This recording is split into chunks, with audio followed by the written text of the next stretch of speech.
Hello and welcome to DCP Live episode number 273. I'm pretty sure it's 273. What's that number mean? Should I look it up? Yeah, is there a numerologist in the chat? 273 numerology meaning. Or Mylan, have you studied the ancient arts of numerology? A sign of good fortune. Embrace positivity in your life. Embrace it. The angels are sending a message to you saying that prosperity and wealth will be coming your way at the right time, which might be when you're dead. Upon you. Yeah. You'll be a famous artist when you're dead.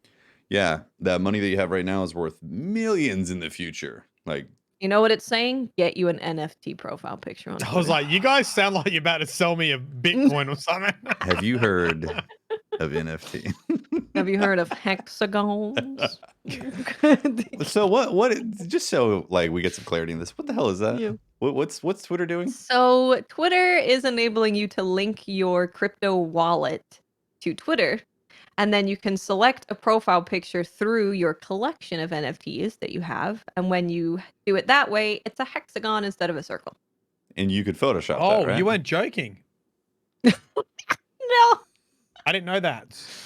Oh, I see on the site. I mean, in the site, it becomes a hexagon where you can't like recreate that. Yeah, it's to show that like this is in your wallet. This is your collection. It's not a right-click save as. Although, here's a way to get around it. One, there's been people photoshopping it, but it will only work on either dark mode or light mode. You can't do both. Right. But there's also an actual way to do it. You can right-click save as and then mint that picture on a different marketplace in your own collection and then link Twitter to it. And you also have it. Congratulations. Whoa, I saw crypto bros being mad about that. They were like, oh, there's a loophole. They can just save it and then mint it. And then crypto bros be wilding out, you know? Turns out there's not very many ways in NFTs to confirm if you actually are the owner of the thing. It is nice. It is nice for Twitter to add a feature so we can instantly understand who we don't want to talk to. Right. Yeah. You know, there are bots as we speak being made where you to just auto block everyone who has that as a profile. I need that link. Send that to me. Yeah. Money well spent, right? Be like, tired of that circle around your icon. Better than buying fake Pokemon cards, I guess. You see that? While we're off topic, did you see that? Can you give a quick description, a little summary? Logan Paul bought 3 million fake Pokemon cards. $3 million worth of fake Pokemon cards. Jesus. How do you go that hard in investment without doing a little bit more research? Well, awkwardly, so it was meant to be. It was like a box of meant to be first editions, and it was completely wrapped up, so you couldn't see the individual packages inside. And they took it to what's the baseball card place you got over there that evaluates the cards and that kind of thing. I don't know the name. I know what you're talking about though. Yeah. Yeah, and they were like, yeah, this looks legit. So yeah, 3 million's a steal. Jesus. And it was a steal. Someone was definitely getting stolen. G.I. Joe cards or something. No, boy. Whoa, that's just... Oh, that's crazy. Yeah. Imagine spending 3.5 million on Pokemon cards, though. Yeah, I mean, you got money to burn if you're doing that in the first place. So. You're wiping thy ass with money at that point. So, you know, there's things going on. Anything happen in Destiny? In Destiny, guys. Yeah. Tell you what. Fair dinkum. Yes. There's a new Australian factor slang in town. And it's... What do you got for us? Yeah, you're going to drop a fact? Do they have page numbers? There's no page numbers. I was going to say pick page number, but...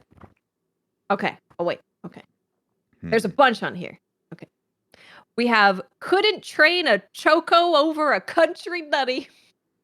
What? Can you translate, Mylan? Couldn't train a choco? Wow. How would you say it? Choco? Choco taco? A choco. A choco. What's a choco? Over a country dunny. Country dunny. Couldn't train a choco over a country dunny. What's a choco? I think they're talking about like is it a Chico roll? Is that what they're talking about? How are they spelling it? Log said he never heard it either, so this is confirmed. This is not Australian. OKO. Is this a Kiwi book? Is that what that is? Yeah, it's fair dinkum. HOKO. Yeah. Over a dunny. Yeah, over a dunny. You know what a dunny is? I know what a dunny is. Yeah. What's a I'm choco? aware of the dunny. Chaco. We're gonna have to fact check these before we start saying them. Listen, do you want me to read what it means as the superior Australian? Oh yes, yes. Please. Okay, sure. Please. The choco vine is a fast-growing climbing perennial. Its fruit sustained many families in the Depression because it is easy to grow and hardy enough to withstand most pests and diseases. A dunny, slang for a toilet, comes from the British dunnikin, also dunokin, or danokin, meaning dung place. And it means Okay. disorganized or useless. So you couldn't train a choco? Well, how would you train a? Oh, because it's a vine, so you couldn't. Like, it's a vine kind of plant, right? Yeah. Yep. Couldn't change. So you're so bad at your gardening that you couldn't get that vine to You grow couldn't over be your a weed outhouse? on a toilet. Yeah. Okay. You're so it means useless. You're so Useless. Yeah. bad. Yeah, Yep. you're You useless couldn't- at this. Yep. You couldn't train Yeah. a vine plant, which is a weed and hardy, to Yep. grow over Yep. a dunny. Yeah. That's pretty 2000 IQ if you say that. To be honest, most Australians would be. It's pretty good. You're gonna. Get another one. It's fun. Yes, I have What else another you one. got? This one is, Okay. I hope your chooks turn into emus and kick your dunny down. These are made up. these are not. Is this why the book has really bad reviews? It's because they're just all fake. I did wonder think if the this is book like with a. the worst reviews. What if this is like a COVID book? Someone was like, "I need to make money. Let me make some Australian terms and throw it onto Amazon." I hope your chooks turn into emus and kick your dunny down. What's a chook? A chicken. Chicken. Turn into. So I hope how your is a chicken gonna- turns into an emu and kick your dunny down, which is a toilet. That's right? like, you know, a magician wish or something.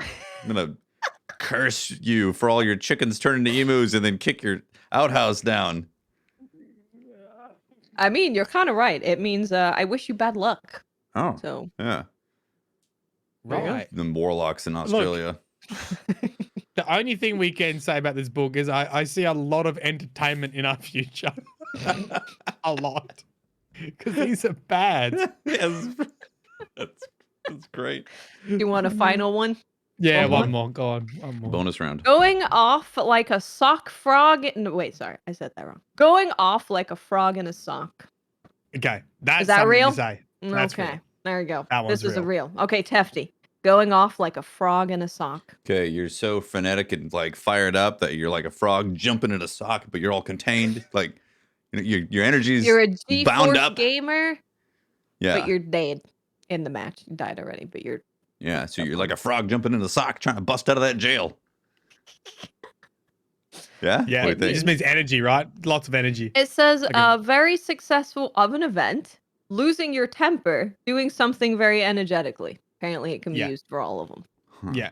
To make So sure if I'm you not if making you it up. at like a See, Why is like that guy. falling off the- That guy. That Aussie With a Shepherd- frog in a sock. That Way Aussie to Shepherd go. is taking a double look, double take, being like, "What's that guy doing?" Oh god.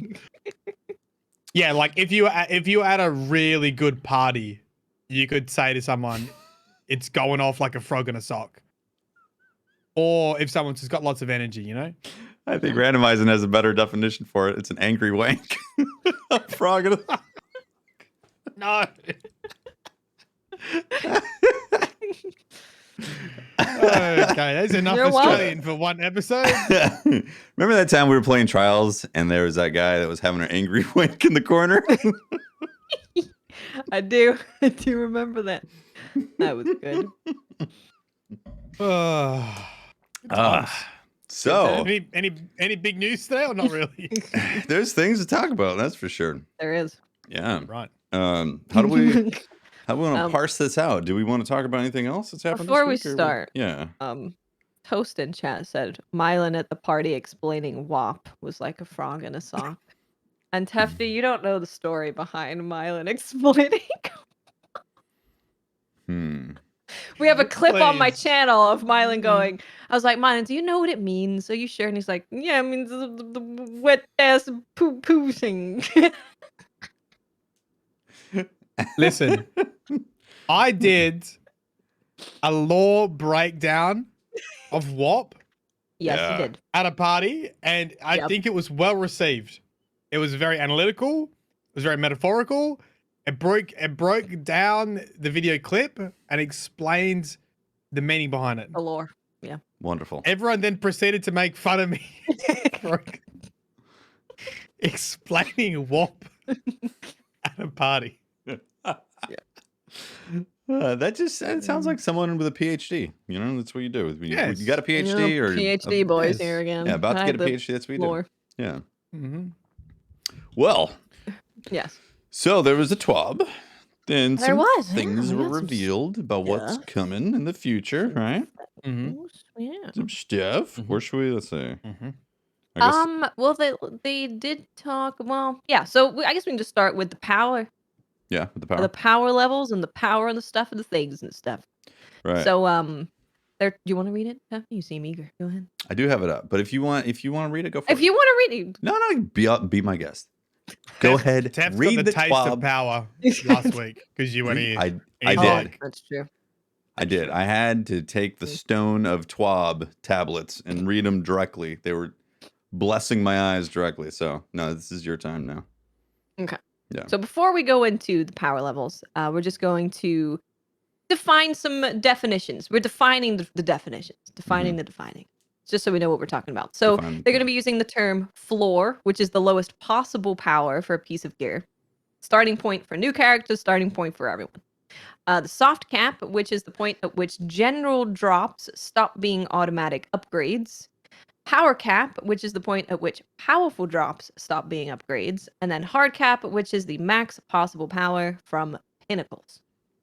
So first things first is that right when Witch Queen launches, the plower The will be flower power. 1350.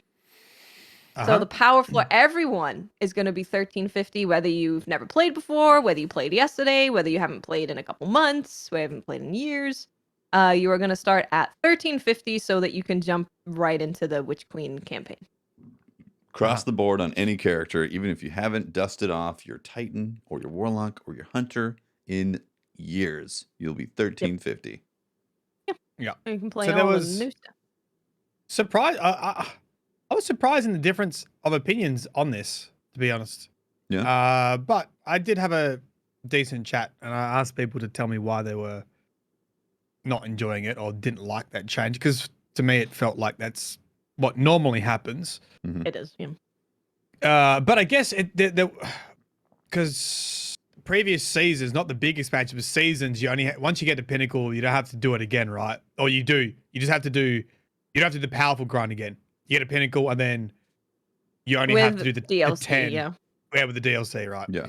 So one of the points people made was, oh, like, I don't like that. It means I've got to do all the grind again. And I hear that, but I think my rebuttal to that would be, I'm okay to do a big grind once a year. And then once you reach Pinnacle once, then you're only having to do the Pinnacles each DLC. I think that's okay. And I'd much rather it be accessible to all players and all characters, because like now, I can use my Titan and I don't have to worry about like any characters I've neglected. Yeah. I can use them if we need to in Witch Queen. And I guess the other main point is people felt like, what's the point in leveling up each season if it's going to be reset? And Sorry. I don't know. I don't agree. I don't know. We had a very big discussion about that, and like, well, the reward is you level up to do endgame content in that season. Like that's why you do it. And if you couldn't do endgame content, then I actually don't think it's an issue with the power. I think it's an issue with being able to find a team and find time with a team to do things like GMs and raids. Because I think you could get rid of power altogether. I actually think it would be a better game overall. And I think if people aren't getting to endgame content, it's more commonly probably an issue with finding people they enjoy and like and feel comfortable raiding with, etc. Than actually reaching the level required. I mean, GMs can be pretty nasty sometimes, but when it comes to raids, usually, especially over 6 months, if you have a big season, you can get there. Yeah. So anyway, trying to represent other people. I don't agree with it, but trying to represent other people who, because I saw a lot of people talking on Twitter about it and didn't like it either. So I don't know if there's other opinions out there about why they don't like it. I feel like it's the right decision. I'm happy to do another big grind once a year and not have to do that powerful again, hopefully in other seasons. So right, like they did in the past year, where it's only 10 pinnacle that gets increased every time. Exactly. Yeah, because I don't like doing activities I don't like typically enjoy. I want to get straight to the stuff I do enjoy and get straight into it. You don't want to grind strikes? Yeah, I mean, I love grinding. Gambito. Come on, man, grind some strikes. Gambit's way better than grinding strikes at this point. So you guys, I'm assuming you guys are fine with it though. You guys happy with it? Well, I think the power, that whole system could be completely redesigned to be more interactive and more fun for more people. But obviously that's something that is quite a foundational change. So I expect it to happen eventually, but if we're talking about them just putting out an expansion with what we currently have, I don't mind doing it once a year. I really don't. It doesn't bother me. I like getting blues drop and I'm like, oh, it's an upgrade. So every time something drops, I'm excited about it for a little bit, which I don't have the rest of the year. And then with everyone getting bumped up, like, I think it just makes sense because can you imagine if you're a new player, you see Witch Queen, you're like, this is so cool. And then you download Destiny, you've purchased Witch Queen, but you can't play it until you reach 1350, which you'd be starting at 1100. You'd have to go from 1100 to 1350, which would be absolutely insane. And I think ultimately we all want more people playing Destiny, and the way that that's going to happen is if people who, whether they're a lapsed player, whether they're brand new, they can hop in and play the new stuff that they're excited about. So go. I was just gonna say my view on it is mostly the same with you guys, but I am getting to a point where I think Destiny's leveling is like just the same, and it's just something to do when big content drops. It's artificial. Yeah, it's been artificial for so long, and like I guess ever since Destiny 2 came out, it's probably before that too, but it felt more meaningful in D1. But I think maybe because it was harder to get to those higher levels in D1, whereas now it's just it's like if you want to play the GM, you do that, or if you want to be more successful in like a raid or something to that degree, then it makes sense to get those higher levels. But it's such an artificial difficulty thing that's been put in there when you're already like a space god, and you've been a space god for years at this point, and now it's like, let's cut you down and make you level up and get these blues again, spend a bunch of resources. I think in terms of like what you said about people coming back to Witch Queen, like it absolutely needs to be the case where suddenly everybody is set to 1350. 100%. Like that needs to happen for sure. When I look at this, and we'll obviously talk more about what they're going to increase, but it's a significant jump because it jumps all the way to 1560, I believe, is the pinnacle cap once Witch Queen comes out. So we're talking a nearly 200 point increase, right? Or over 200 point increase. It's a big jump. It's a big jump.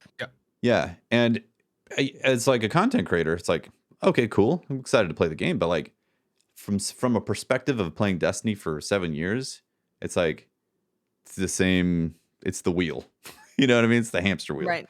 Be like, bend down this path. I'm going to play a bunch of strikes, going to play PvP. And when I don't want to play PvP, but there's going to be a drop in there for me that I need to get. And like, and then there's going to be a bunch of guides about the absolute fastest way to shortcut all of this grinding, from a series of YouTubers. And like, it's, I don't know. I think Destiny really needs an overhaul when it comes to the light level thing. And it's obviously not coming in Witch Queen. No. Yeah. I think if they got rid of power level and light level altogether, it would be so freeing for Bungie because, I mean, they're already doing a hard mode campaign. Like, imagine how much better they could curate experiences because they know that everyone is going to be at a standardized level.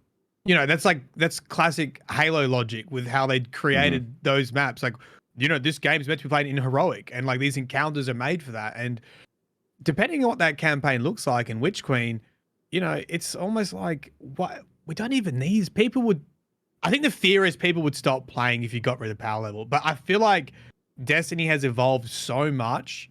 There is so much stuff to grind for that people would play and probably enjoy the game more with curated experiences, right? Because raids would be standardized, dungeons would be standardized, everything will be at that level.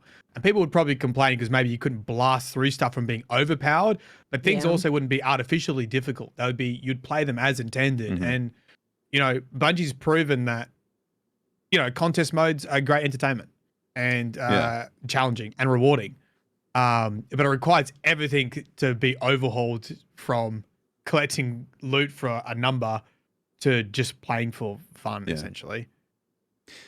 Well, they've also convoluted the leveling system with the artifact. So now it's get your pinnacle level or whatever, or get to max soft cap and then power cap and then pinnacle cap.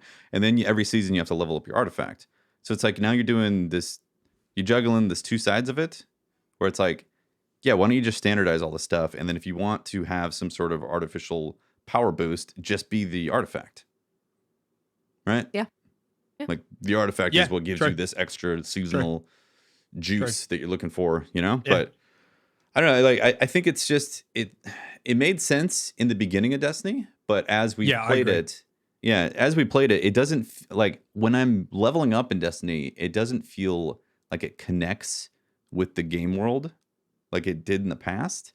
Like I feel like they're just it's the same guns, you know, doing the same like explosion.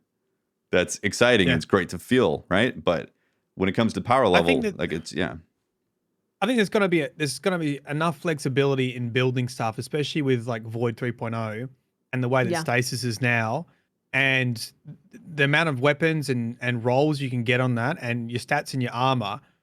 I would love for the difference between passing a mission being, I have the right build with the right team composition, and I get through it, and that being the factor, and how good you are at playing the game. And if you're not that good yet, you go and play the easier or the medium level difficulty, and you increase your gear. And then, you know, it's just that. It's not like, hey, I spent more time in a lost sector. Yeah, so that's actually a good thing to bring up, because I think for anyone who is upset that new players are going to be 1350 right away, which I don't agree with you at all. It's very weird. You shouldn't be upset about that. Yeah, definitely not. No.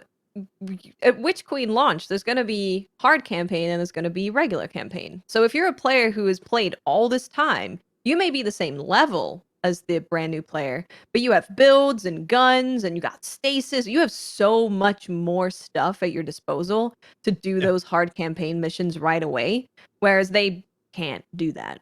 So you are able to do something. More knowledge about how the game works and how you can link things together and chain them together and like synergize with your team, you know, to do a campaign, which I think Destiny has enough depth there now that they could do that. And in the beginning, I agree with Tefty that, you know, it wasn't quite there. You needed these other systems in there to help out. I think it's the same deal with the armor mods we talked about last time. Like, you start off with like ammo finder and stuff. It's like, I don't feel like we need those things anymore. No, there's enough tools to play with that.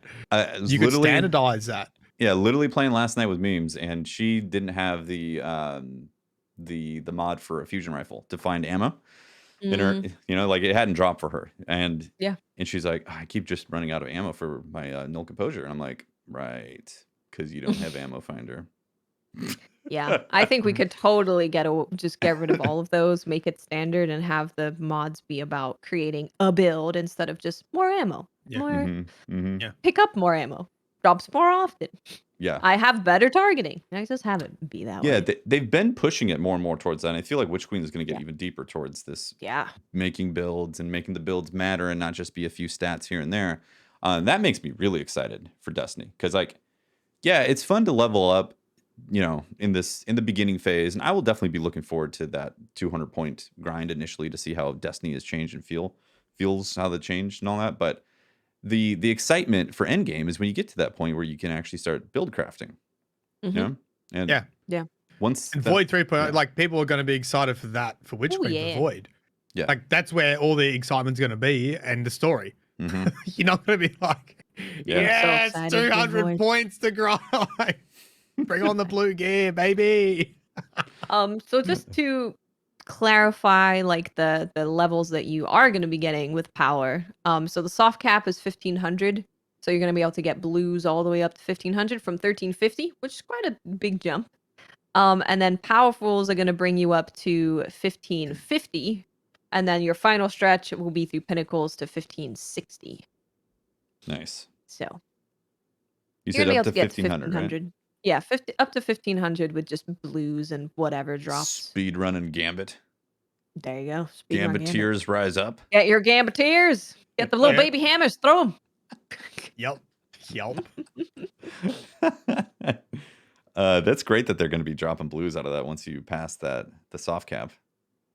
Yeah, that's actually next. After they do say that there will be some adjustments to pinnacle and powerful sources as these shift yearly to focus on newer seasonal content and fresh Destiny 2 expansion content offered with the Witch Queen.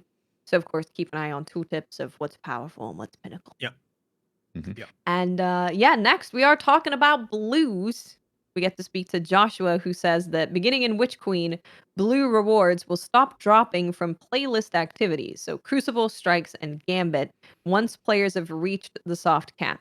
Players above the soft cap of 1500 will instead see a slightly increased chance at receiving legendary rewards from these activities or a small amount of legendary shards. Blue weapons and armors will continue to drop from enemies and chests while playing Destiny 2, but we hope that this will reduce the need for players to manage their inventories as much. Nice. Do you remember getting blues from like legendary engrams? Yes, from Oh my God, exotic yeah. engrams. Remember that? Decrypting. Yeah. I'm like, what the? That was the funny. worst. That was the Part of ultimate me- RNG right there. I said this today as well. Part of me was like, you know what? I sort of wish legendaries were like exotics, and if you had a full legendary gear set on, like you've been doing end game content, you know. Like, that was what D1 was, right? But then it was also like that was super grindy, but I don't know, felt meaningful. Well, it was really difficult because you were like, there was the Forever 29 memes, like all I need is a helmet, and I have to do Volta Glass, and that's it, you know. And that was stringent, obviously, but it also kept a lot of people playing. So I definitely don't want it to be like that again, but I don't know. But the system's moved into more about the stats. I mean, it's way more about stats now than it is about rarity. Totally. Yeah. Like now the leveling up is going to be basically a resource burn because you're going to be getting the stuff and then upgrading the gear that you want, infusing. Yeah. Right. So I know that this isn't like the perfect blue system for them to do, but clearly it is something that was stopping them from being like, okay, you've reached soft cap, so no blues will ever happen. But this is going to help a lot. Like I sit in Crucible all day and I just get a mountain of blues. As soon as I go to my postmaster, it's out of control because I can't like manage it all the time. So this is going to be really nice. It'll help a lot. Yeah. A lot. Yep. Next we have Gunsmith Reputation. So I know people have already been getting ahead of the curve and turning in their Gunsmith materials and weapon telemetries, but they kind of give us the reason here. So Banshee's going to get a new reputation system that matches other vendors such as Zavala and Shax. So they are removing the associated items that he had that you don't need anymore. So Gunsmith materials, weapon telemetries, and you will now earn a reputation rank progress with Banshee when dismantling legendary and exotic weapons and armor, or by completing daily Gunsmith bounties. So that's cool. I like that. It's going to free up a lot of stuff in your inventory, actually. It's quite a significant amount because they're also getting rid of mod components. So that's getting out of there. And so you're not well, actually that's a lot to go through, so I'll just read that. But so go spend your weapon parts if you care to, because it's gonna get automatically removed from your inventory. Yeah, I got I 3,000 discovered- right now. I don't know if I want to go. I You got discovered how I much? had 3,000. Oh, that's not bad. that's not much. Yeah, I got Oh, wait. 25,000, which I think is low as well. No, I have 30,000. My bad. Yeah, I was like, Bad that's map. not much.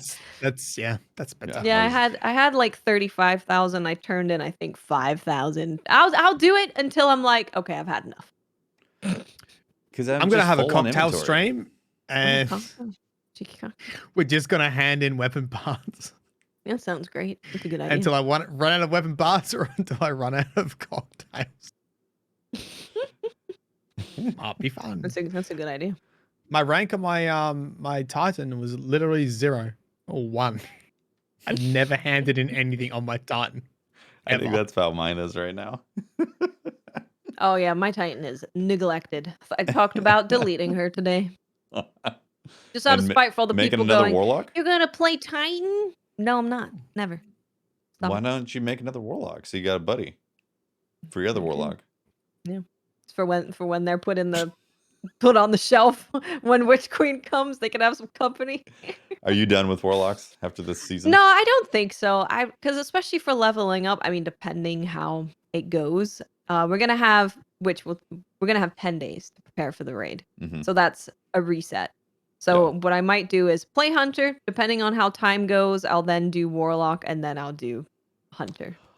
Actually, So we'll see. You're probably going to want to do, if you're going to like try to level as fast as possible, you're probably going to want to do a triple character leveling system, right? I'm not gonna do triple. There's no way that I'd have time to do triple and also play Elden And we Ring. probably But don't double, play Elden Ring. maybe. We probably won't need it anyway with the contest mode anyway, right? I don't think so, because normally I've just done one Yeah. character, and Yeah, Deepstone Crypt was similar, and it was totally fine. You could kind of just chill. As long as you had, obviously, I'm not talking about if you have a full-time job and you go to school and got a family, you can just chill and level up. But like I never felt like I had to rush through things or be super optimized to be able to do the last raid. So Mhm.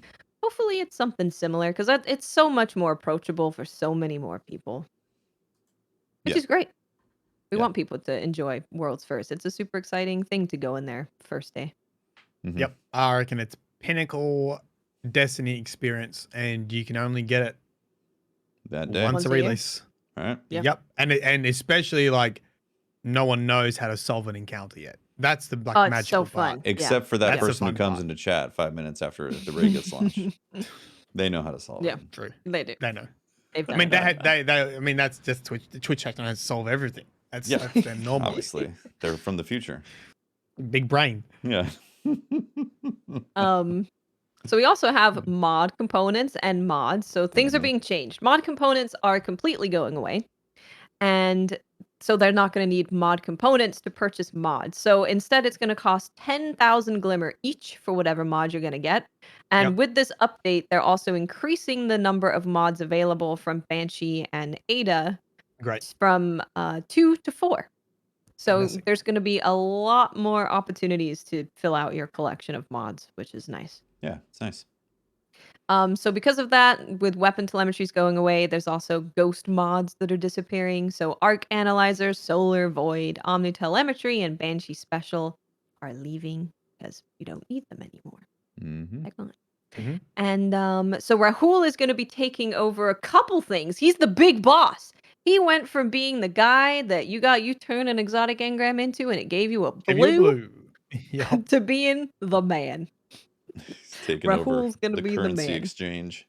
So so not only is he taking over Spider's job, but he's also going to be having the section where you turn enhancement prisms, like you can buy enhancement prisms, you can buy shards. So he's taking over all of that stuff. The prices are going to be the same for prisms and shards, but you're going to be able to do all of that at Rahul now. He's becoming the chair Uh-huh. of the Federal Reserve for He Destiny. is, yeah. Yeah. He really is. And All he's gonna currencies. do your other engrams too. Yeah, Right. you're going to Yeah. be able to turn in Umbral engrams. Oh, So thank God. obviously, you're not going to be able Seriously. to focus them, but I think at a certain point, none of us care about focusing them, and we just want them to I go just away. keep deleting them. I same. I'm not going the helm. I I'm got not time for going to that. helm. I gotta I'm not play going- Gambit. That is quality time away from my gambit. Going to the helm. Yeah, so you're gonna be able to turn them into Rahul and get them decrypted. That's very nice. Thank you, Rahul. Yeah. Where do I invest in Bitcoin, NFT, crypto, Rahul bro? coins. Yeah, Rahul. Call it the Hool coin. Rahul's gonna have a hexagon thing that you can get for your your portrait. Yeah. Well, engrams are a similar shape. So Yeah. Next we have news about Hawkmoon and Dead Man's Tale, because on February 22nd, the Harbinger and the Presages exotic missions are gonna be no longer accessible. But of course they don't want you to just not be able to get those weapons anymore. And because they are randomly rolled exotics, they're not just going into the monument where you just go pick up the exotic from the machine. You're going to be able to buy them from Xur. So each weekend, every single weekend, Xur is going to have a random roll of I was going to say DMT, but Dead Man's Tale and Hawkmoon. So it's going to be 1 Ascendant Shard, 1 Exotic Cipher, 125,000 Glimmer, and 200 Legendary Shards to get your random roll. But eventually he'll sell a God roll and you can buy it and we'll all cry because the Crucible is going to be disgusting. Yeah, basically.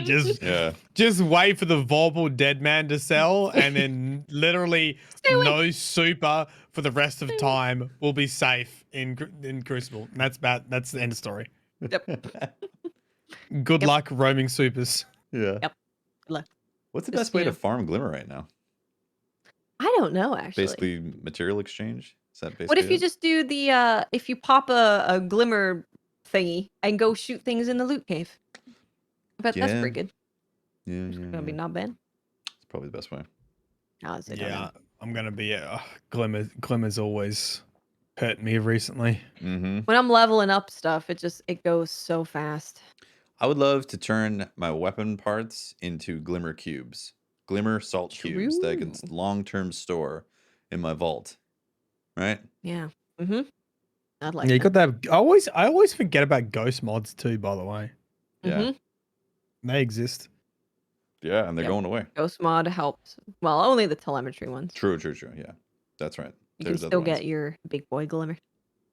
Yep. And then of course there are exotic catalysts to go along with all of these guns. So the Hawkmoon, DMT, and Aegis Scepter catalyst will be moved into the playlist activity. So Strikes, Crucible, and Gambit can have a chance of dropping those for you. And then also we're gonna add more catalysts. So there's also gonna be Outbreak Perfected, Whisper of the Worm, and Fourth Horseman dropping from playlist activities. That's good. Nice. Yeah. Very good. Very nice. Oh, that's all I have to say. It's very nice. Yeah, people will be able to get that stuff from taking a couple years break and be like back in Witch Cream and getting their catalyst. Good stuff. Yeah. Now I don't know. I'm missing is maybe Fourth Horseman. I don't know if I have that or not. I don't even remember it. Oh, wait, no. I do remember having a catalyst. I remember when we all used Fourth Horseman during that small period to destroy everybody. Yep. Yep. I don't think I have that one. Yeah. Next, we have the raid date. It's officially here. Witch Queen raid, March 5th, 2022 at 10 a.m. Pacific.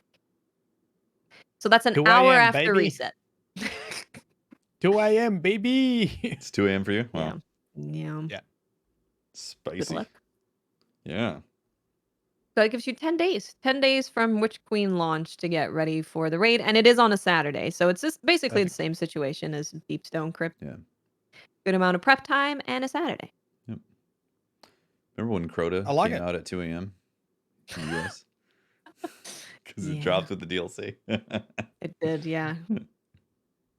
Yeah, so I also like that it's an hour after reset. It makes sure that everyone can get in on time and be with their team and be ready to go. Yep. Good stuff.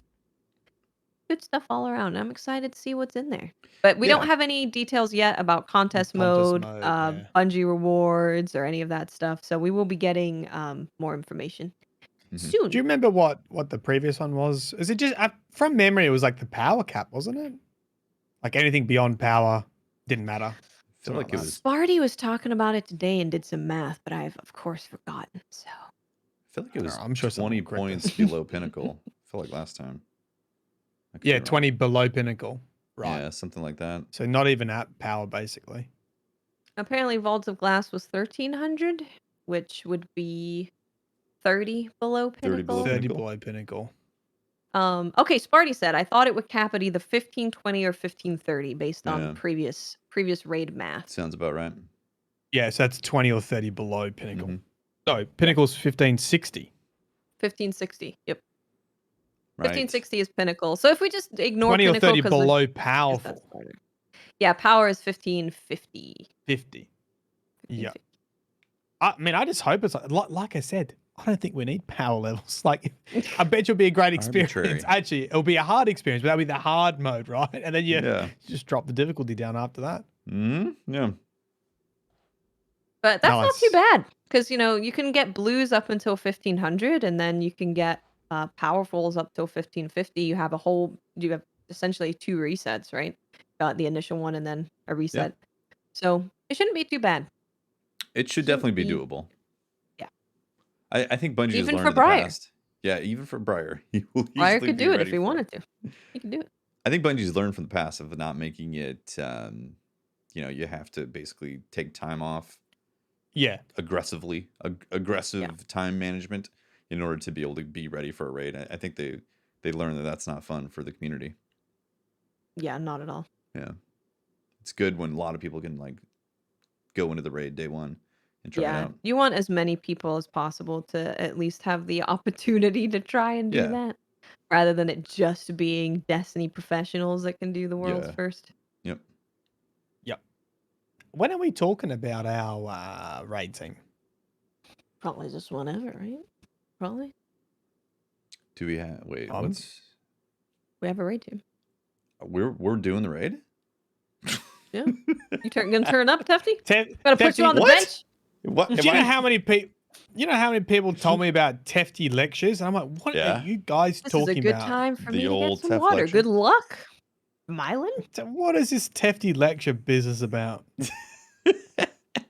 Honestly, it came out of a moment when Fran Mirabella, FM3_, Fran, yes, I know Fran. he was having some difficulties with his tether placement. Okay. We were what raid was it? What raid was it? What's the one, the big guy, and there's 3 of them that The Crown of spawn? Sorrows. Yeah, it was Crown of Sorrows.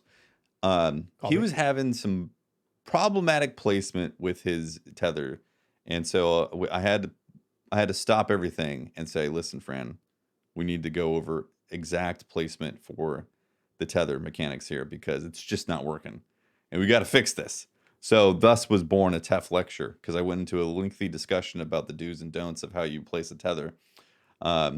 In which case he might have been offended. It's definitely possible that some offense. Is that was how taken. Fran got into the DCP graveyard? You about had it with my TEF lectures. You had enough of your shit. So there was. But hold on. If I played Titan or something else, I probably won't get a TEF lecture, will I? Because you don't run Titan. Oh no, it's not exclusive to the class. What it is it's a lack of efficiency being portrayed on the battlefield. In which case, I will have to take it upon myself to describe the errors at which are happening to hopefully fix and have a healthier team. I'm going to warn you right now, Deft. I'm going to raise your TEF lectures with a Mylan mojito. Oh, because nice. when I do raids on day one, I drink from a teapot full of mojitos. So I might need more than one TEF lecture. Not even joking. Hey, as long as there's no grave errors being performed in the battlefield, you can be as drunk as you want. There's going to be many grave errors in the battlefield. I can tell you that right now. Yeah. You're gonna be playing Tether, Mylan? Do you want to play Tether after Well, I mean, this is why I learning was about bringing the it up TEF lecture? because, well, I'm honestly thinking if we don't have a Titan, I'll actually run a Titan for Witch Queen. Probably not going to have a Titan. So if you want to do that would be definitely don't have a Titan. And I've been enjoying it because of the bonk hammer anyway. So, but I mean, in a if raid, I don't touch, you're usually a bubble in a raid. yeah, no, I'll go bubble. But I mean, just in general for playing, like I'll I'm not Yeah. against playing Titan because I've been enjoying playing it. Like, you know, the campaign. Imagine taking out Savathûn with a tiny bolt hammer. Yeah. Yeah. Donk! 1 million damage. See you later. What's the lower on that? Well, That hey, is at great. least if you do play Titan, you're gonna get to experience the new Void Titan, which Well, I think the Void might be Titan's going real to be good. strong, right? I think so. Yeah. Here's the thing. I don't really have any good gear. I mean, I've got most of the exotics. I think I've got all the exotics except for the Icefall mantles. But I'm not very familiar with Titan at all. Like what works, what doesn't work, even just what their basic abilities do. So I might have to start. I might need some Teft lectures between now and now and Witch Queen. If only I was a Titan main to give proper lectures about that subject. You know what, Well, everyone Mylan? says Toast middle can tree. teach you.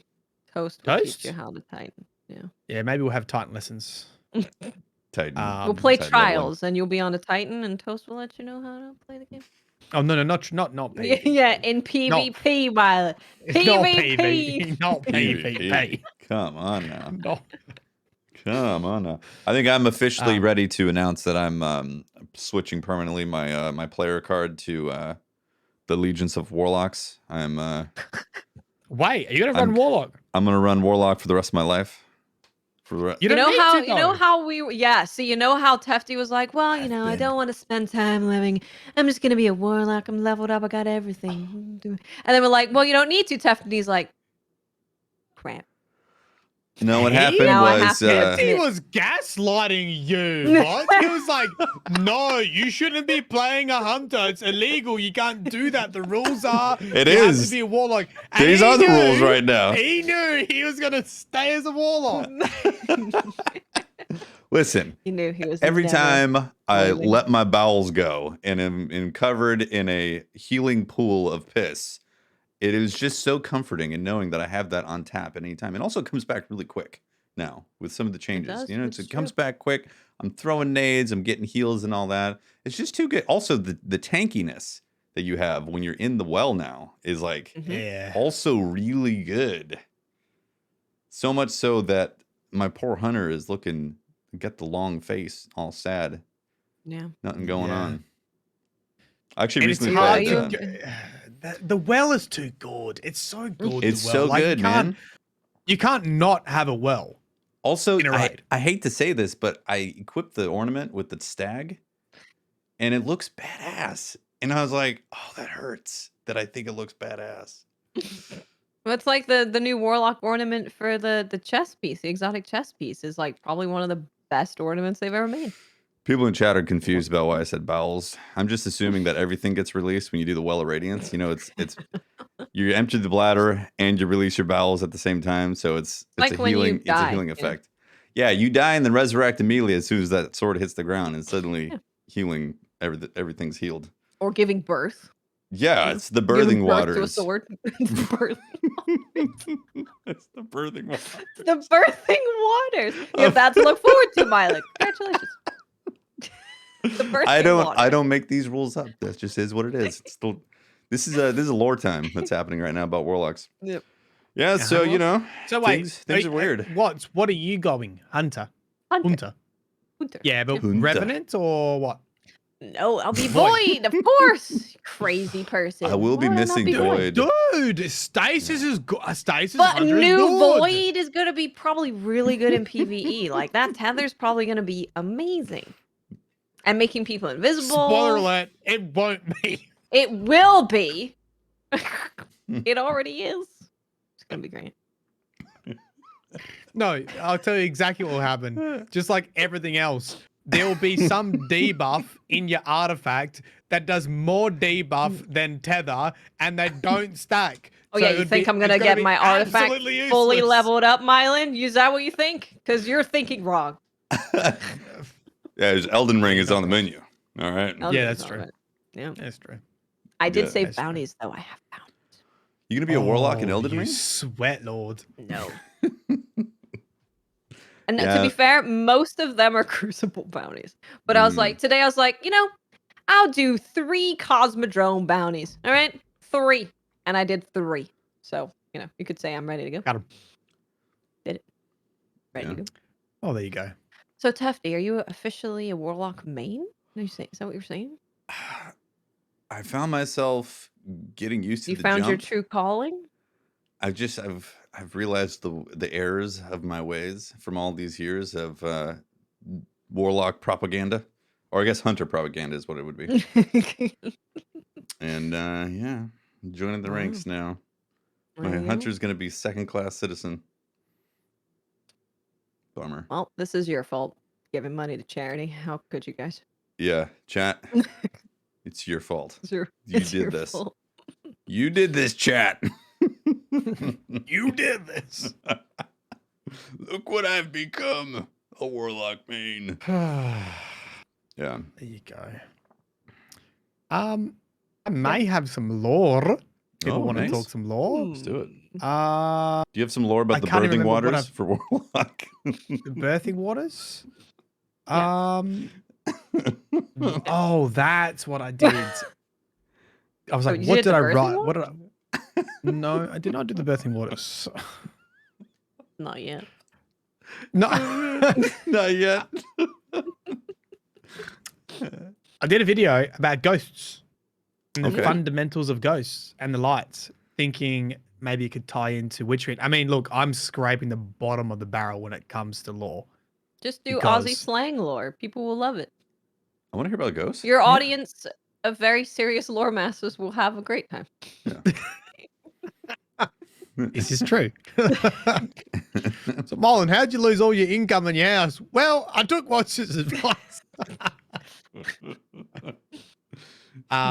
Ghosts, the light, Savathûn. Interestingly, we don't really know much about how ghosts function with the light, essentially. It's still a little bit of a mystery of how they empower us and what that's like. There's a couple of clues about you remember Saint 14 losing his light to the Vex in that whole season, and how they like had the frequencies of the light. They created this like machine that honed in on his frequency, and they stole his light like that. That's sort of been one aspect that hasn't been developed again. And people might be thinking, oh, I wonder if they're going to bring something up. Like, I wonder with Savathûn stealing the light, I wonder if they're going to give us a little bit more, like, I guess, world foundation lore. Like, how do ghosts exactly work with the light? How are they connected to the Traveler? Why, you know, how does that whole system work? So it could be something to do with this, like, light frequency that comes up with Saint 14 from way back in, what season was it? I can't even remember. Or at the very least, maybe there'll be something about how ghosts are created. You know, we still don't even really know what happened there. We have like all these stories from the speaker and that they broke off from the Traveler, but it's all very vague. So it'd be cool when we get Hive ghosts, if there's any lore in some of the books that they drop, if they give a little bit more direction on, I guess, what I would call foundational lore with Destiny, like how ghosts function, how they're created, how does Savathûn steal it? Because we're sort of getting a little bit of a catalog of different things that the Nine did and Gold did. You know, Gold stole Gold, you know, made light suppression technology, and that came up in Season of the Chosen, where they made technology to sort of suppress the ghost light, and the Nine also were aware of that. Savathûn's seen some of these things happen, so it'd be cool if we get some expansion on that. But Definitely. Yeah, it'd be really cool because she's making them. She's making Hive ghosts, at least in her. Well, yeah, dream she world. got So you know, how that she got a dead ghost from Spider when she was Osiris. So she has ghost shells.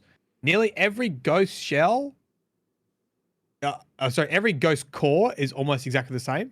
It's just the shells that change. So she doesn't really need the shells, right? That's more of the fashion and like protecting the core. Whereas, but every like sort of core of the ghost is the same, and that's where when you see Cade's ghost die, and that's a bit that explodes, right, and all the light comes out. So you're sort of assuming that the core of a ghost is the most essential component. Everything else is just extra or protection or fashion. Ghost. So she would need the cores, and maybe the cores are the things that have the frequency or whatever that tethers them to the Traveler. Do you know? Right. Maybe the eye of the ghost is what you need to mimic it or create it or to steal the light or borrow it. Yeah, that's all I got. Cool. It's more convoluted than that, but I can't remember all of it, so get wrecked. That was great. I am. There you go. I hope they reveal more information about it in Witch Queen, because that'd be cool. Because I've pondered that as well. I mean, I haven't like looked into it, but like You've pondered the orb. Yeah, the orb has been pondered many times, and where and how many, and like did the traveler just let out a flap in the back, like a pants flap, and just shat out a bunch of ghosts, fought them out, just there's your ghost for this solar system. Yeah. Well, it's interesting you say it, because there's actually a really cool entry that the ghosts argue about recollections of how they were created, and some would go, "Oh no, like we were inside the travel like a womb," and then no one's like, "You don't remember that? That didn't happen. You're making this up."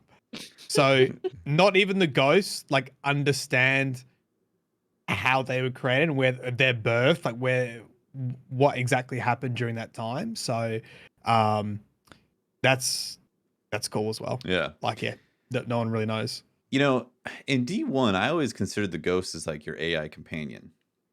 Like it was a machine AI that was like, it's hyper intelligent and all that. And as time went by, I felt like our ghost has gotten dumber to be more relatable to like situations of being tricked or duped or something like that.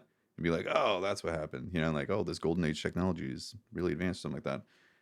You know, like in D1, I thought, oh, our ghost is like I know everything, like a Cortana essentially.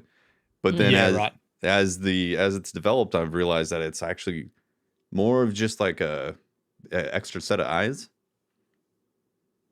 Yeah, they have intrinsic.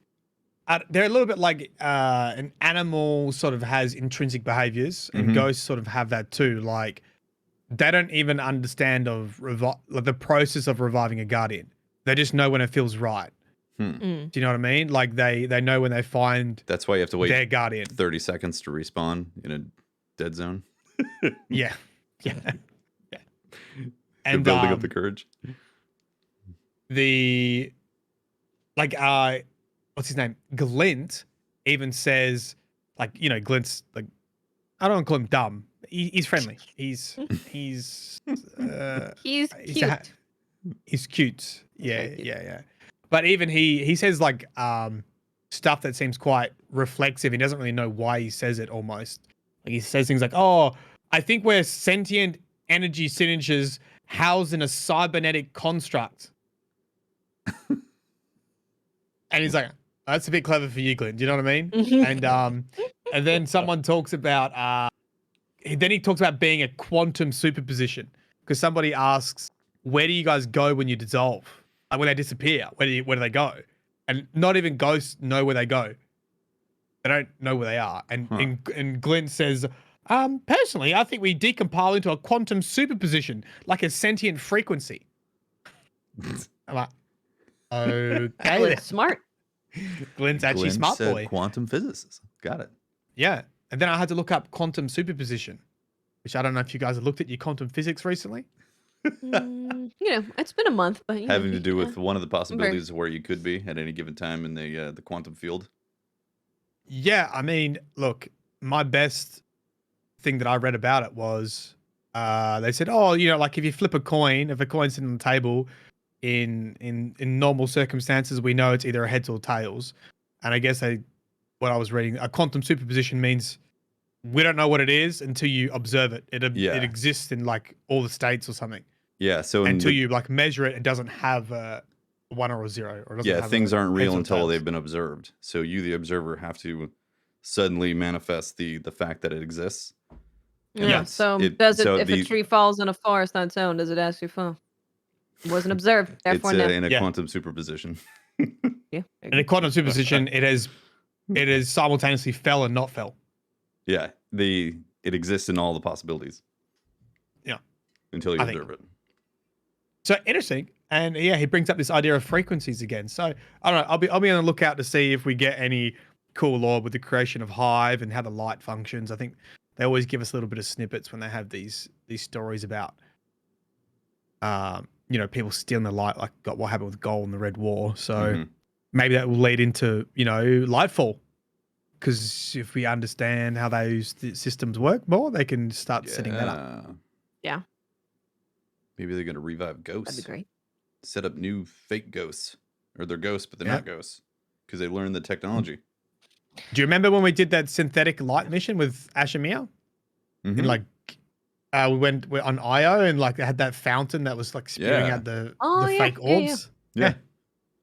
Synthetic light, baby. Mm-hmm. Wow. They've been setting Very it up cool. since then. Yeah. Poor Watts was like, is a lore over yet? On board. No, I love lore. I won the lore quiz. The lore part. Yeah, like, I'm pretty sure Rin won the game. I won the lore part. Okay, then. Can't call it a lore quiz if you don't win the. If you win the lore, you don't win. You don't win the lore True. quiz if you win the lore. Yeah, totally. Well. Unbelievable. Yeah. Well. Do we have? Briar's not here to do Twitter questions.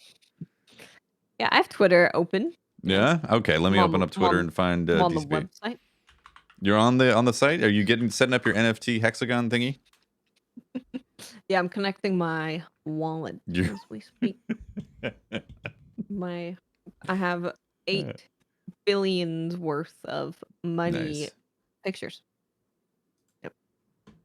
All right. We have a question from Hakuna who says, which major character do you all think is getting killed off in Witch Queen, and how will they die? Well, Spider's definitely dying. Marisov will kill him. Yeah. That's my prediction. Yep. Because he's going. He might be killed off. He'll probably be killed off screen, to be honest. It'll be a lore entry. Yeah. Who do you think will get killed, like, on screen? Cade style. Cade style. Do you think Cyrus? Cyrus is probably, like... And maybe not on screen, but at least, like, on screen learning that he's already dead.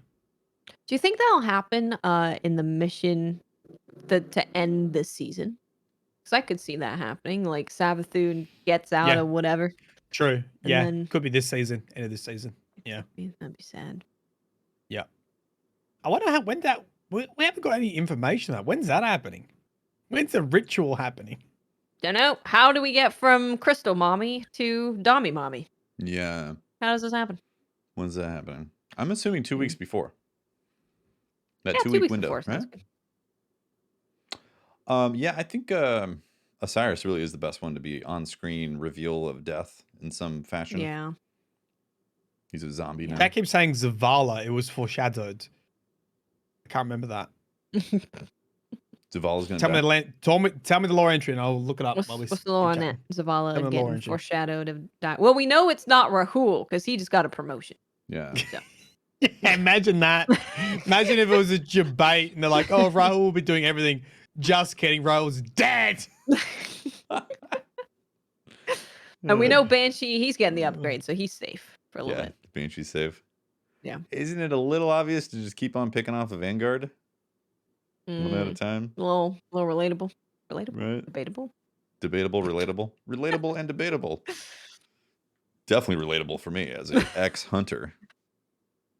Oof. Jesus, hefty. Isn't that? It's weird. Is this why you're not coming back to streaming? You are scared of the public bashing you. People will throw many tomatoes. Stop being a hunter, man. Can't come back now. Let's see. I think it's Kara skull, something to do with that, with Shax. I'll have a good look. Well, Shax is right beneath it. Maybe he gets eaten by an Ahamkara. Think that you're gonna who kill comes Shax? back to find their baby skull. I think is it the bow? I think it's a wolf tone bow. It's one of the weapons from this season that had information The on it. Dark Future books. Yeah, you can't take the dark. Okay, you can't take the Dark Future books. They don't count. Yeah, Eris Morn's evil in that too, by the way. Or is Eris Morn Savathûn? Eris Morn had taken over from Savathûn or something. Yeah, they don't count. Yeah. They don't count. They're red herring. Red herring. Or red herring. Are you told it's a red herring? To think it's a red herring. Yeah, and true. it's not a red herring. Yep, that's a double down. Double dip. Double spy. I have a chlamydia question. Is this Twitter?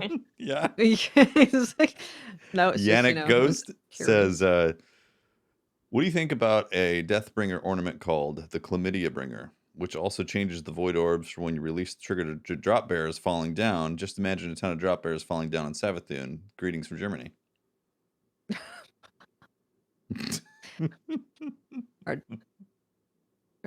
Yeah. What do you think? Well, that would be fun. Definitely be a party. It would be a more lively party than the metaverse party we saw on Twitter earlier today. More lively than the metaverse. You're right. So I Yeah, think more Bungie should lively do than the it. metaverse. Yeah, the Yep. Chlamydia Bringer. Make it so. Yep. I mean, anything Australian koala based, I think, will be overpowered. It's as simple as that.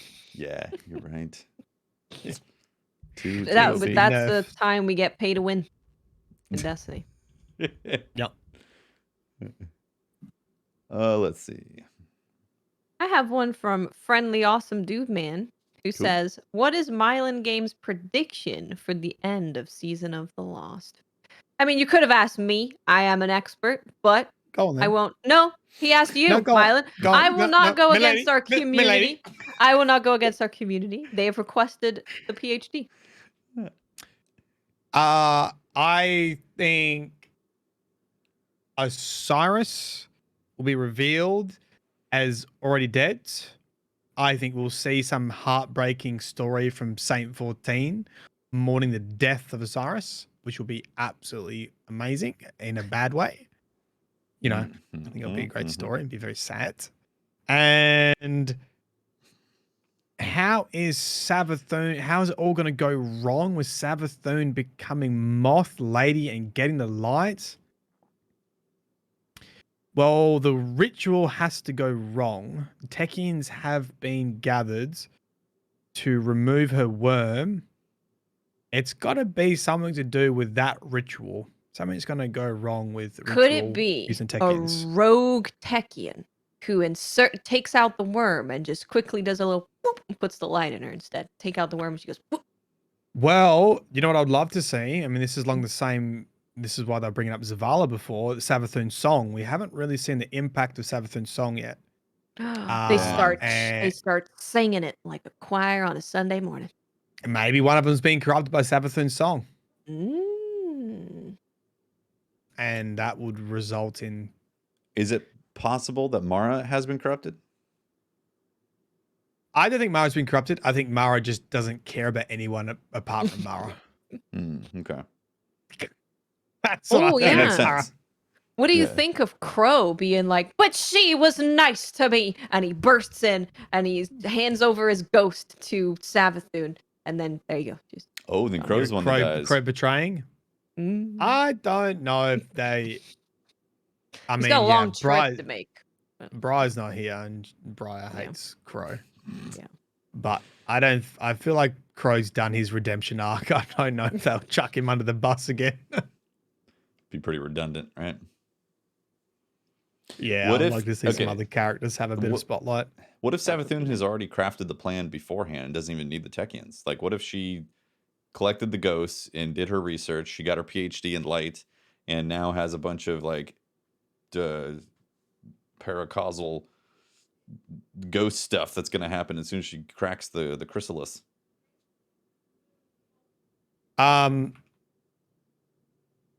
Sorry, what's typing?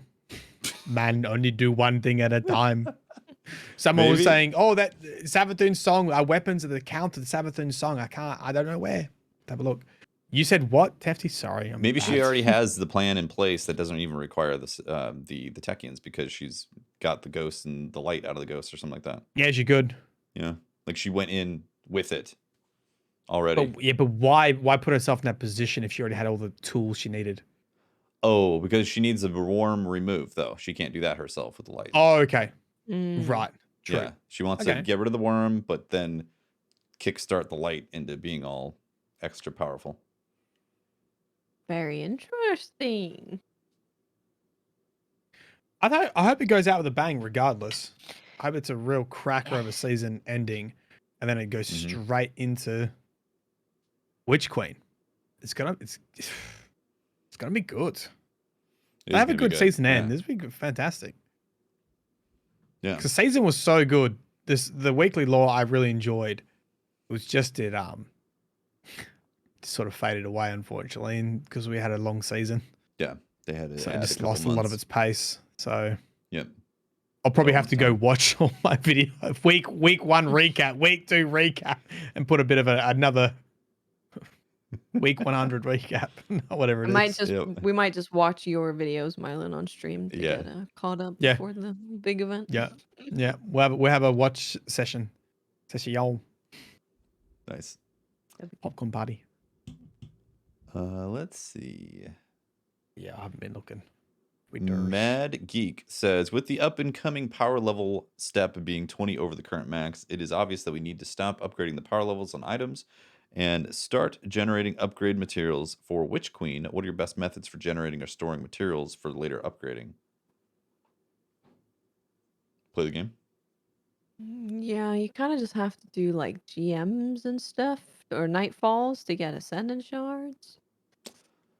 I will say, from being more on the solo side or just duo side, playing with memes on the game, it is definitely stringent for in-game Yes. content. And as a streamer, I never really realized how stringent it is. I mean, I knew it was stringent, but I didn't think it was like where it is right now. But if you don't have a team to do in-game content, like you're out of luck on that stuff. And that is how the game's set up. It's set up to be like a social experiment in that sense. Yeah. But I do wish it had more accessibility for the solo side. Because that's something that like in Diablo 3, it was great grinding rifts and greater rifts and all that. I really enjoyed that. You could do that solo because it was set up in a way to be able to handle that stuff. It's just, it doesn't really seem feasible aside from grinding the dungeon. You know, you could solo the dungeon over and over. Yeah. I would really like to see them change the when you get a vendor reset. If they don't want to do it every single reset where you get an ascendant shard, have it be every other one. Because even if you have it every single reset, if you're a solo player, you're not going to get a ton of those resets. What are you going to get? 10 shards max in a season or something? Like that's not much. They really need to give players more ways to grind out those big boy materials because it just doesn't exist for solo Needs players. to be more options. Like they started to with the lost sectors, and that was really cool. It's like, hey, if you solo this lost sector, you're gonna start having a higher chance for exotics and stuff. It's like, why not have more of those options in the game for people to do and perform? Because like there's a big population out there that doesn't have the time to get a team together, or like their time zones are skewed apart, and like they can't plan for a 2-hour session to go do the raid and maybe a dungeon or something like that. They need to have bite-sized portions that they could do solo to be able to get some of this end game material, you know? Yep, absolutely. Yeah, I agree with the end game stuff. I think it's as more people, I think as the game gets more complex and it encourages you more to have these cool builds, it means you do need those end game materials. And I think previously, and there wasn't much there, you just get away with not needing them. But this is a huge part of the game now to be able to level up your gear so you have enough mod slots to fit in all the cool mods. It's just a big portion of the game that people don't get to enjoy because they don't have a team to get the end game materials to enjoy that portion of the game. So there's a whole area, like I guess, gatekept from that, and it doesn't mean you have to give out for everything. It should still be, you should still have to work for it, but why not? You know, make some hard solo content that you have to, you know, be working for to get materials.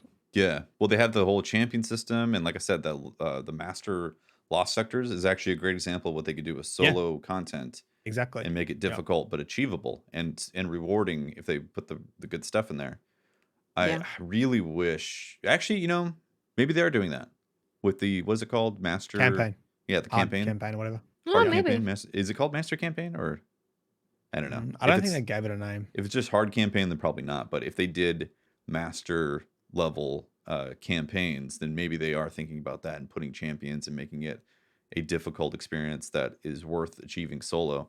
because that would be great. I would really, really appreciate that. And like, again, from a streamer perspective, you lose sight of that easily because there's always someone who's down to jump in and start playing.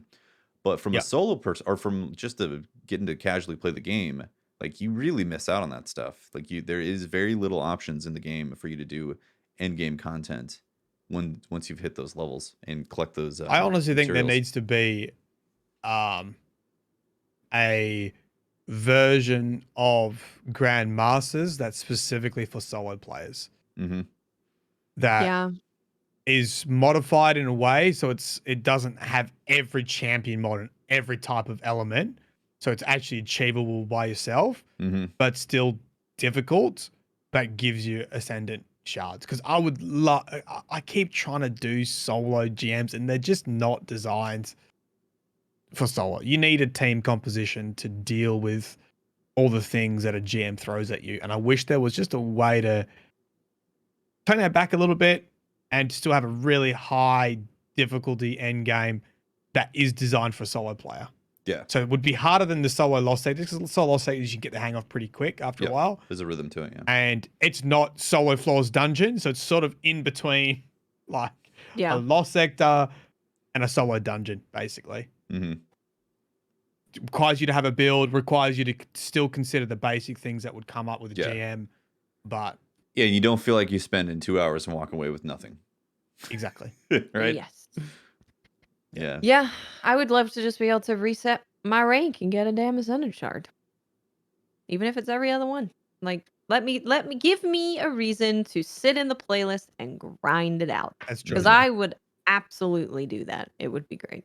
Yeah. There's no harm in everyone having the opportunity to upgrade 2 exotics a season, because those are 3 ascendant shards to fully max them out. Well, maybe what the design philosophy is to funnel people into teams to make them want to join teams. Great if there was matchmaking.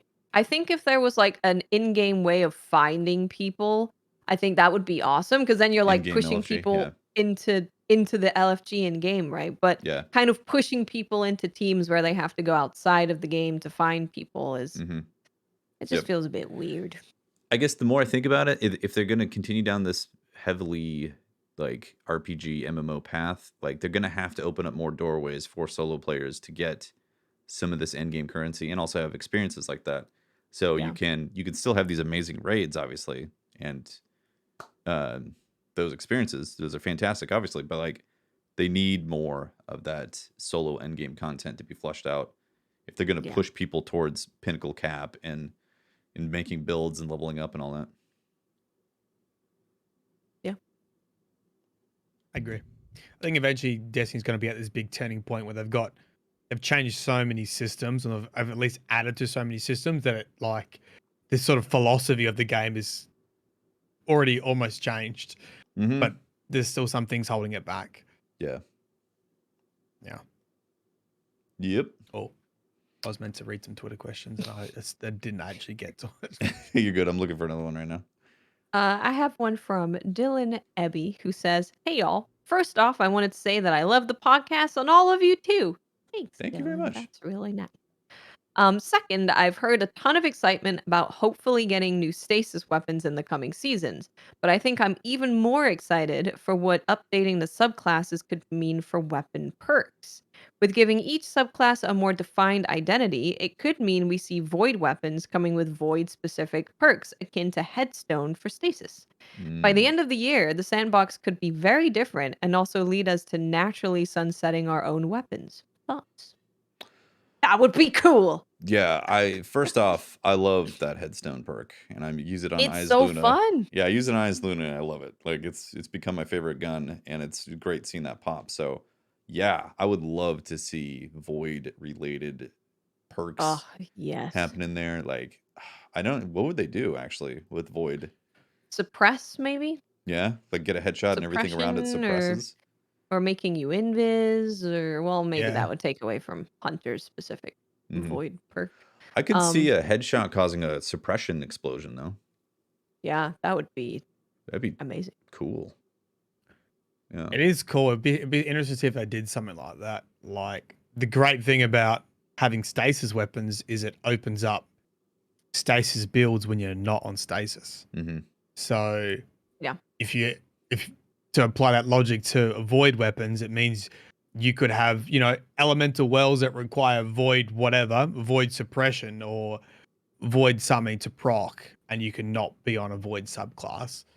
Yeah. To get that benefit of it. But I'm probably hesitant to say that they would do something like that, because I feel like it would encroach on too many of the abilities of the subclass. I hope, because it would have to be ability that was across all, because stasis crystals or headstone is available to every stasis subclass. Could be like how Lorenz has, you hit a headshot and it pulls everyone, and you could have like a mini version of that, or just like the suppression thing. I think is a thing that's going to be across all void. I'm sure they could find something. Yeah, and that would be really exciting if it ended up being that. It's funny. I don't think. All right, I feel like stasis is trying to corner that with the suction ability, But you're right. Like Lorenz is technically doing the gravity well. Yeah. I feel like a gravity well is the way to go. Headshot. Yeah, gravity well makes sense. But then that's also an exotic level perk, technically, on the gravity or the Lorenz. Yeah. So that's the other thing they're trying to juggle. Something. Right? Like it can't be exotic level that then is suddenly on all legendaries. Yeah. Because then they're having a problem with that. Like, I don't know. I can't wait to see it though. I really hope they do add some stuff of that degree to it, because I think that makes the sandbox extremely fun. It's really cool running around solar Warlock, pissing everywhere, and then suddenly getting headstone procking crystals. Are we making a bet on like Void 3.0 being like a whole bunch of stuff being disabled before World's First? Oh Lord, that's true. Right. Yeah, that's true. There's bound to be something that is incredibly broken. Yeah, like, and it's gonna be the Hunter's entire super. Yeah, it'd be Hunter related. It'd be like, sorry, Hunters, your entire Void tree is disabled because you know what? It's all broken. Yeah. Good luck. Yeah.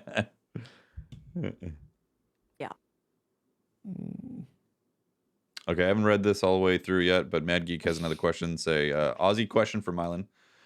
I've heard that it's quite possible to offend waiters and other service personnel by leaving an American-style tip, 10 to 20%. Is this true? If so, have you become Americanized enough that you will take any size tip? People in Australia get offended if you leave them a tip? A 10 to 20% tip? No, you don't get offended. No one does it. It's not standard to leave a tip, but some bars, lots of restaurants and stuff will have a tip jar at like the counter when you pay, if you haven't paid, and you can just leave some cash there. So it's not contingent on your bill? No, you can just whatever you want. You can, if typically if I got like outstanding service, like above and beyond, like your Foster's beer was poured to perfection. Yeah, like Crocodile Dundee came over and chopped up my steak with his massive knife. Okay, like then I'll leave a tip, right? But if it's any less than that, normally there's some high standards for a tip, man. Yes, that's why it's so odd when you go to the US and tipping standard, because you don't tip in Australia. Huh. No tipping in Australia almost at all. No. Yep. People don't have to rely on tips to make a living. No, it's you don't. Yeah. Huh. Yeah, they're paid by the employer. They wouldn't be. They definitely wouldn't be offended if you left a tip. They'd like that. It's just not standard. You don't have to. Yeah. Interesting. I have a question that has a picture attached. So, Mylan, I don't know if you'd be able to show this on stream if I send it over to you. I'm not using my I can't activate it though. Hold on. Okay. Well, I'll send it over. No pressure. I can easily describe it due to it being so beautiful. Probably describe it for our podcast. I will also describe it. Yeah. So this is a question from Mike, who said, would you prefer a bacon baby or a turkey teddy bear. Oh, yeah. And the attached picture is a teddy bear turkey. Apparently, it is 15 pounds from England, like the money, British pounds, to buy one of these teddy bears that is literally a teddy bear created out of turkey. And it says here, I can make 2 teddy bears per 1 turkey. I'm selling them at 15 pounds a bear. Your kids will love them as part of their Xmas dinner. Terrifying. So you can cook a turkey teddy bear for your kids on Christmas. Holds. Getting it? Oh, there it is. There you go. That is the turkey teddy bear. Yeah. For anyone watching the video version. Delightful. Terrifying and disgusting. Yeah. Well, see, the good thing about the teddy turkey bear is that it's freshly made from a turkey, whereas Bacon Baby, definitely not fresh. Ripe. Long overdue. Yep. Like 15 years old. Instead of it costing 15 British pounds, it's just 15 years old and free. So, like, the bit that I don't get is it says your kids will love them as part of their Xmas dinner. Yeah. Because they're eating the bear. Yeah, they're eating turkey bear. Yeah, but you don't want to eat your freaking bear, man. Especially when it looks like a zombie. You know, when it's cooked, you might not even be able to see all the scars, tissue. Yeah. From where they were sewn personal together. Scars and tissue. Your personal, like, emotional scars. Yeah, it's cursed. Yeah. I would prefer to eat the turkey bear, though, than Bacon Baby. That's for sure. Bacon Baby aged. Given the choice. Bacon Baby's had questionable photo shoots done at a college, too, so. Yikes. And lived at a dorm in a college. Yeah. So. And shipped in a fridge. Yeah. Yeah. Christopher Truitt says, how busy will Banshee 44 be from now until Witch Queen? How busy, you think? You know, I saw Dado tweeting at a DMG earlier about if we could get some data, some hard facts about how many weapon materials were spent at Banshee in this past, like leading up to Witch Queen compared to the entirety of D2. Mm-hmm. So if they could do something like that, that'd be funny. It's going to be a lot. It is going to be a lot. What do you think the average, because I have around 25, 30,000. Teft has that. Do you reckon 30, that the average is probably between 15 and 20,000 parts per player? Well, hey, Twitch chat. How many gunsmith materials do you have? Let us know. Yeah. We can get a quick average. Yeah, isn't statistically like 100 people like a good cross section? It's supposed to like even out. Yeah. Yeah, I'd say so. Quick math. I gotta say, the average gotta be like. What we have less than the average.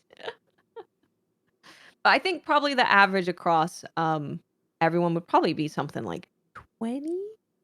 It seems like 30,000 and there's a lot of it looks around 30. Yeah, 30 is almost the lowest. Like a lot more common 40s and 50s in there. Yeah. What have I been doing? Not deleting stuff. I don't. Gosh, you guys should turn in. You know what, guys? Start a podcast, Jack. You'll lose some of them because you won't be playing as much. All my vendors have like, tons of engrams I haven't claimed because I don't want to claim those engrams. That's true. I do have like 200 crucible engrams. Yeah. You're going to take the time to grab all those engrams. Come on. Nope. For loot that you don't need or don't want. Maybe that's what I should do. I'll have a stream where I get absolutely click everything very high. And I will go click all the buttons. And that's what we'll do. We'll just click buttons and see what happens. Yeah.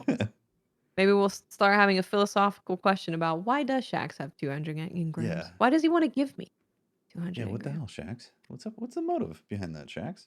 He's trying to give me the Savathûn song treatment. I see it. Mm-hmm. I might fall asleep. Just clicking. Click. ASMR clicking. Click. Just got a macro going, just clicking on stuff. The postmaster's like, stop. So his engrams just coming in. They're shoveling them out.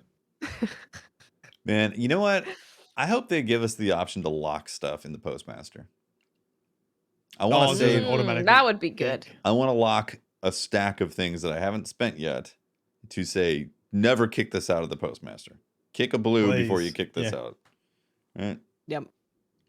I mean, I would rather the postmaster have an option that you click on and says automatically dismantle blues if they end up in here. That'd be great too. Or automatically dismantle like just legendary engrams, which you know is going to be just absolute trash anyway. I still like to look at my legendaries, just because you never know. Sometimes you get a roll of something. You're like, oh, actually, might want to keep that. Might want to throw that into my vault of 500 out of 500. Yeah, you're definitely in the 500 of 500 category. What am I right now? Mine's not 494 out of 500, and that was after doing some cleaning. Do you reckon Dado would give us a group discount if we do a DCP vault clean? Maybe. Maybe. Group discount, please. Can you please help delete from vault? At a certain point, the management side of like the inventory just becomes an unfun experience. I'm like, Yeah, I don't want that. I say the same thing. Like at the beginning of an expansion or a DLC, you know, I'm checking everything. I'm looking at stuff. I'm like, new weapons. Yeah. We got new perks. I'm checking stuff. But then Mhm. after a bit, I'm just like, I'm not even checking it. And then I'm like, oh, that's a 65 stat roll. Sure, get in the vault. Yeah, exactly. You never know. You might do a build, need high resilience, and this thing's got like 28. Okay, I better keep that. Exactly. Mm-hmm.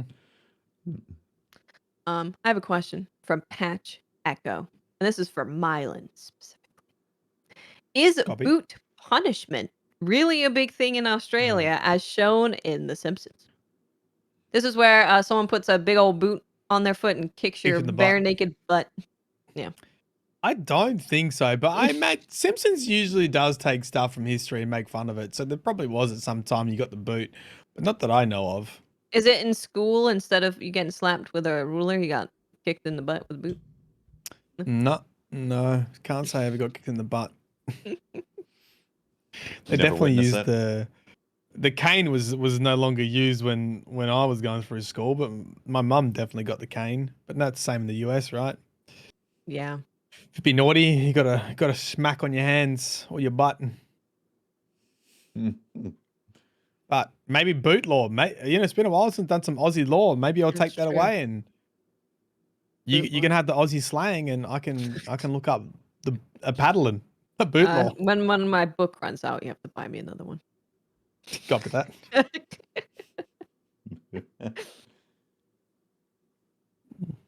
Bluegill says, do you have any advice for a Destiny dad with kids ages 10 and 1 and burned out on the endless grind? I feel like I should step away, but those damned Bungie Warlocks keep pulling me back in. What's a healthy balance? I mean, I honestly only play stuff that I enjoy now in Destiny. I mean, with Witch Queen, I'm going to have to do the grind, which I don't enjoy. But once I did reach Pinnacle last time, I've just been doing things I like. Primarily dungeons is what I enjoy. And I'm much happier for it. Tell you what, I can't stand doing other stuff anymore. I've hardly ever go, oh, I want this role. I'm going to play this activity until my ears bleed and my eyes fall out. And to get something, I don't do that anymore because it makes me really angry. So I've said that I tend to not mind. You know how people will bring up, we have to play the old content again to level up, and I've always been significantly less upset by it because I don't do strikes every week. I don't do Gambit every week. I don't do the Europa mission every week. I don't raid every week. I get to a certain point when I'm playing where I just do the things that I enjoy. Even with bounty prep, it's like all Crucible bounties because I eventually end up defaulting to just playing Crucible and I don't really do anything else. So when new stuff comes out, not only is there new stuff, but I go into do Vanguard strikes and I haven't played the strike in 5 months. It's been a long time. So it feels a lot more fresh for me rather than getting burnt out on the whole game. So when I do go back to playing those other things, it's a lot less bad on my mental state because I haven't done it in so long. Yeah. I don't know about managing with being a dad though, being a parent and managing that kind of playtime. And I think there is a reality of it, which is maybe Destiny's not for you anymore. And I don't mean that in a mean way. I just mean that, you know, sometimes you got to think, why am I playing this game? And if I'm not enjoying it and I don't have enough time to get the gear so I will enjoy it, you know, Destiny might not be the game you should play. And like, I definitely think about that now. Like when I spend time playing games, I want to make sure every moment I'm actually enjoying. Yeah. And that's why I don't grind anymore. I don't do any of that stuff. And to be honest, Destiny's more fun sometimes we take a break from it and come back. Oh, definitely. Yeah. I've experienced that from taking breaks and coming back to it. Like it definitely reinvigorates enjoyment of the game, because Destiny is fantastic at the gun experience and like the space magic fantasy and all that. But you can definitely play too much of it and then get dissatisfied, and then everything becomes a bitch and moan session. And if you're at the point where everything is annoying you in the game, then you definitely need to take a step back and like do something else, play a different game, or go outside. I don't know. There's a lot of options out there to reset your brain. But I find that's very important with things that last more than a year. You need to have an ebb and flow with it and understand that, you might need to take a break from it long term to then come back to it to feel refreshed. Like right now is a great time. If you've done all your prep, like now would be a good time to play other games and then come back to but you don't even need to prep, right? You don't even need to prep. Like I wouldn't even I wouldn't bother burning out on the prep either. Like this is the thing. There's no rush. I don't know. Destiny players want to rush through everything. I think the best goal for you would be if you have a supportive clan and teammates, right? Because you don't have to rush through it. And then when you eventually get to the point where you just plug away and hopefully you enjoy your time because you're talking to mates. And then when you get to the level that you're at and you can participate in raids, you've got a clan that you can call on and teammates you've been playing with, and there you go. You get to experience the end game. You know, I think it's a much more different situation if, you know, you take all this time to eventually get to like raid level or dungeon level, and then you don't have anyone to play with. I think that's really dissatisfying, because it means you're doing it for no reason. Well, I mean, maybe the fear is that you're gonna miss out with your buds who are playing it, and then if you take a break, then you're out of their loop. Yeah, and that's where it comes back to like having a good clan. So like true. maybe they're not the people to be playing with. People who are willing to, you know, go and do stuff that maybe they don't necessarily need to do, but they just want to hang out and have a good time with you. Yeah. And I also think that will keep you in Destiny longer than anything else, is if you find people you like playing with and people who are in similar scenarios as you know, people who have family and kids and only get to play like a certain amount of time, you probably find that they're people you want to hang out with more as well. And they're not rushing through it. And, you know, there's definitely from streaming, you know, I've got people in the community that they organize to do a day one raid a week later. Yeah. And they all take a blood oath. Severus Snape comes in and they all do a blood oath and they say, I will not watch any the unbreakable bond. We're unbreakable bond. We are not going to watch any streams, and they make it, and then they get there when they get there. You know, it's great. Yeah. That way I have friends that do that as well. Yeah. I have friends that do that where, you know, they can't grind that much in those 10 days to raid right away. But they will all just be like, this is our raid group. We're gonna do the raid blind no matter when it is we go in, and that's what they do. And they even tackle it over like a week because they don't have a ton of time to play, so they'll try out the first encounter and they'll just keep coming back together to get it done. So we just need to find the right group of people for sure. Yeah, they're out there. Yeah, and like I said before, I think if you can't find that right group of people, Destiny can be really hard because you just feel like you're grinding, and then you're not being rewarded by the grind by being able to participate in in-game content. Or you're trying and you're getting bad LFG experiences and it's not fun. Yeah. Dredgen Prodigy says, will Hive Guardians teabag our corpses? I hope so. Please, dear God. Oh, because you know they Mate, there's not gonna be a corpse left. It's gonna be eviscerated in void energy. Well, you know what, like sparkle dust flying off into the universe. They already go yippee when they kill you. Like you see the fallen go whoa, and then there's the Vex wave at you or whatever. They're rude already, so they could totally make them teabag. Make it happen. I hope it does. I would laugh. It'd be good. Good times. I mean, I'm just gonna enjoy. Just imagine, right? You're in the raid. Oh, I don't know if Hive Guardian's gonna. We don't know what's gonna be raid. Anyway, you're in the campaign. You're sitting back, and you just see. I'm sitting back, and I see Tefty and Watts just walk up to a Hive Guardian and just go like space dust. You know? No. That's gonna be cool, man. It's gonna What be about- really cool? Yeah, Hive Guardian champions. Mm. All right. Oh boy, they pop their bubble, the barrier champion, and you start shooting it, and he's like, "Just kidding," and he pops a full bubble. Do you think Hive Guardians are gonna be like a numerous enemy, or do you think they're just gonna be like bosses, like mini bosses? I'm hoping it's a variety of it. Like you got some mini boss stuff, and then also some higher, like big boy stuff. Yeah. Because when you said Hive Champions, and I was like, like Hive Champion Guardians, Hive Guardian Champions. Yeah. I was Wouldn't like, that be cool what to see? level that'd be? Like an unstoppable Titan, Hive Knight Titan. And like, what's their refreshes like? You reckon they're going to be supering the whole time? Yeah. Yeah. Oh god, an overload. In GM content, yes, they an will be. overload acolyte who just blade barrages every 2 seconds. Constantly. Good lord. Jesus Christ. I'm just waiting for the Captain America shield to just ping off 3 Guardians and then just insta wipe, you know? Like, bing, bing, bing. Everyone just evaporates. I have a question from Kyle Flint, who says, trying to make plans because of COVID is hard. I want to go to GCX, but DCP being there is a big factor. I know things can change, but as of now, is the crew planning on attending or not? Well, the cruise thing got canceled, right? So the Kevin on Twitter today said that GCX is definitely happening this year at Shingle Creek.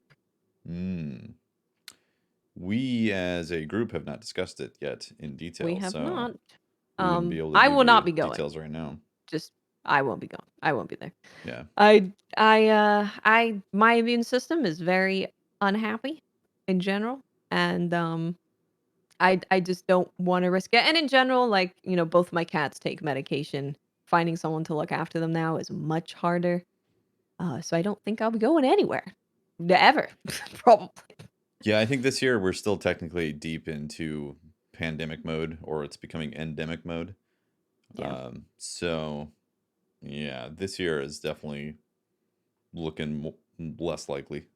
Well, I mean, logistically for me, if I left my state, we just locked our borders again, You'd get I would stuck miss in the birth Florida. of my child. Yeah. Yeah. So I've got Yeah, I think we'll even I'll have a new bubba by the time GCX comes around. So true, yeah. Very true. Yeah, I think just this year in general, regardless of anything else, I wouldn't want to go to a packed convention Yeah. in a state that maybe doesn't take things as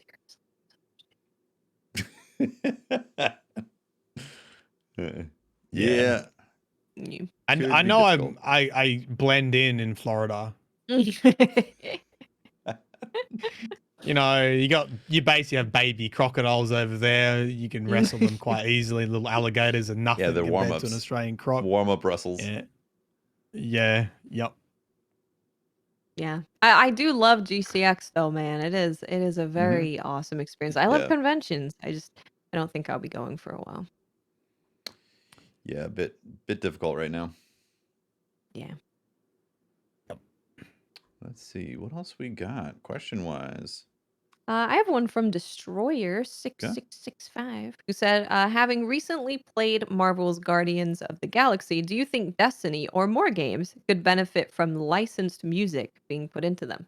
So Guardians of the Galaxy had actual like band, pop hits in it. What do you guys think? Well, I don't think Destiny will benefit from licensed music because they have amazing music as it is, and I think they have amazing musicians. I think they do original pieces, and I would like to see it that way because it's a lot more simple for DMCAs. So yeah, as a streamer, absolutely not. Take it away. Get rid of it. I'm not playing your streamer mode with zero music. I'm not doing it. But as a player, like we've had so many fantastic soundtracks come from original game music. You have the Final Fantasy concerts that happen. You have Destiny that has phenomenal music. I love having original music for games. So Yeah. Same. Yep. I'd prefer that. Yeah. I mean, I can listen to other music all the time. Sure, yeah. But I think there's something special about original music that's been created for a specific encounter. I mean, let's take Grasp of Avarice and the Sparrow Yeah. section. I mean, come on. Or Deep Stone Crypt and Lullaby.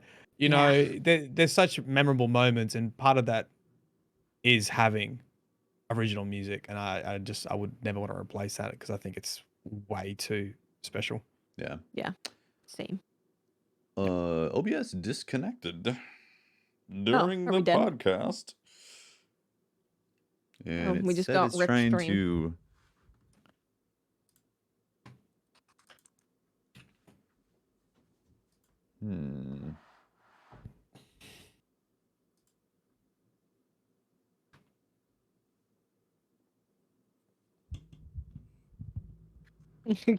DMCA'd. It's back now. Weird. I think this Twitch server must have taken a dump. Twitch server just died. Yeah. We're back.